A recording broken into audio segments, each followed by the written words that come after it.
ठीक है, अब एनालिसिस के लिए देख लीजिए। एनालिसिस जो है वो फुल वेव का एनालिसिस भी वैसा ही होगा, बिल्कुल जैसा हाफ वेव का था।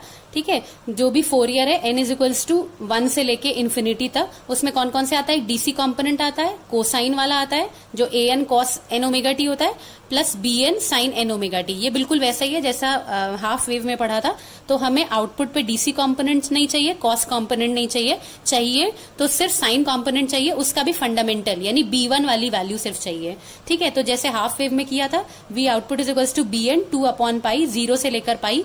वहां क्योंकि इनपुट जो भी आउटपुट हमें v आउटपुट मिल रहा था वो vs/2 मिल रहा था, vs/2 sin n omega T. ठीक है, मैग्नीट्यूड vs/2 मिल रहा था, यहाँ पे हमें मैग्नीट्यूड vs मिलेगा फुल वेव के अंदर, इसका डबल। ठीक है, तो बस यही एक चेंज है, बाकी फिर वैसे ही इसको इंटीग्रेट करेंगे और v आउटपुट 1 या b1 वाले फंडामेंटल कंपोनेंट की वैल्यू 4vs/पाई आएगी। ठीक है, फिर इससे आप वो निकाल लीजिए, v आउटपुट 1 RMS निकाल लीजिए। तो यही वाला जो v आउटपुट 1 या fundamental component of v output था जो आया, उसी को अपॉन √2 से डिवाइड कर दीजिए, तो fundamental component of RMS value निकल आएगी। ठीक है, ये आ गई।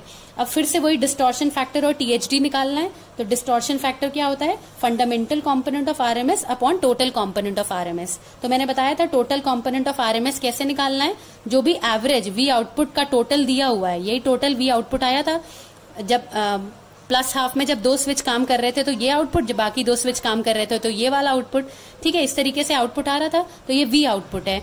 v RMS निकालना है तो क्या होगा, रूट मीन स्क्वायर है, सबसे पहले स्क्वायर कर दीजिए, तो इधर भी vs है और इधर भी vs है, स्क्वायर कर दीजिए तो vs का स्क्वायर आ गया, ये आ गया vs का स्क्वायर। फिर इसका रूट मीन निकाल लीजिए, तो v output RMS will be √2 of 1/t। ये जो vs स्क्वायर आया है ये इंटू t कैंसिल हो गया, अंडर रूट के बाद v आउटपुट RMS की वैल्यू आई vs। ठीक है, तो बस यहाँ v आउटपुट RMS में vs रख दिया है, v आउटपुट 1 RMS के अंदर ये टर्म रख दिया है, कैंसिल करके ये वाला टर्म आता है। नेक्स्ट है THD होता है √1/g² यानी डिस्टॉर्शन फैक्टर का स्क्वायर -1। तो इसकी वैल्यू कैलकुलेट करके आती है 48.42। ठीक है, जो कि सेम होती है, मैंने लिख दिया है same as half wave rectifier.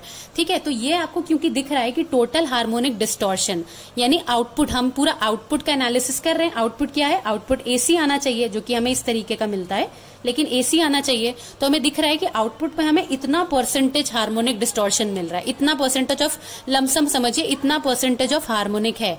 लेकिन जो स्टैंडर्ड्स हैं उसके अंदर हार्मोनिक की वैल्यू 5% से कम आनी चाहिए। इसी की वजह से हम लोग अलग अलग तरीके की टेक्निक्स यूज करते हैं, और आप आम भाषा में जो चीज जानते हैं वो है फिल्टर्स। इसी हार्मोनिक को रिड्यूस करने के लिए हम फिल्टर यूज करते हैं। ठीक है, एक तो ये हो गया। अब एक चीज और जो बहुत ज्यादा इंपॉर्टेंट है जानने वाली, वो ये है कि ये सभी की वेव फॉर्म्स दी हुई हैं, output voltage current wave form है अलग अलग लोड्स के साथ।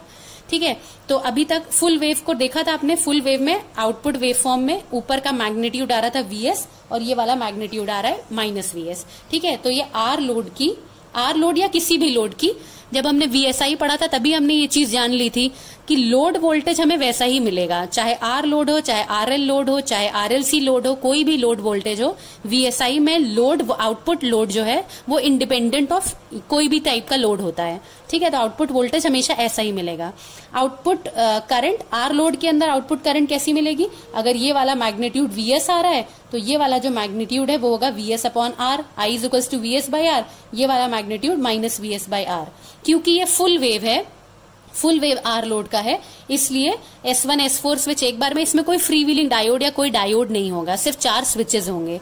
तो एक बार में ये दोनों डायोड काम करेंगे, ये वाले टाइम पे S2 S3 वाले, सॉरी ये वाले में ये वाले स्विच काम करेंगे, और ये जो अगर ये पूरा टाइम T है तो ये वाला टाइम T/2 होगा, तो T/2 टाइम पे हम S2 S3 वाला स्विच ऑन कर देंगे तो हमें ये ऐसा आउटपुट मिलेगा। ठीक है, फिर करंट की बात हम लोग RL लोड में कर चुके हैं कि RL लोड के अंदर यहां से यहां तक स्विच की हेल्प से एनर्जाइज होता है जो भी L लोड है, और यहां से लेकर यहां तक डायोड की वजह से डी एनर्जाइज होता है। ये गलत लिखा है, ठीक है।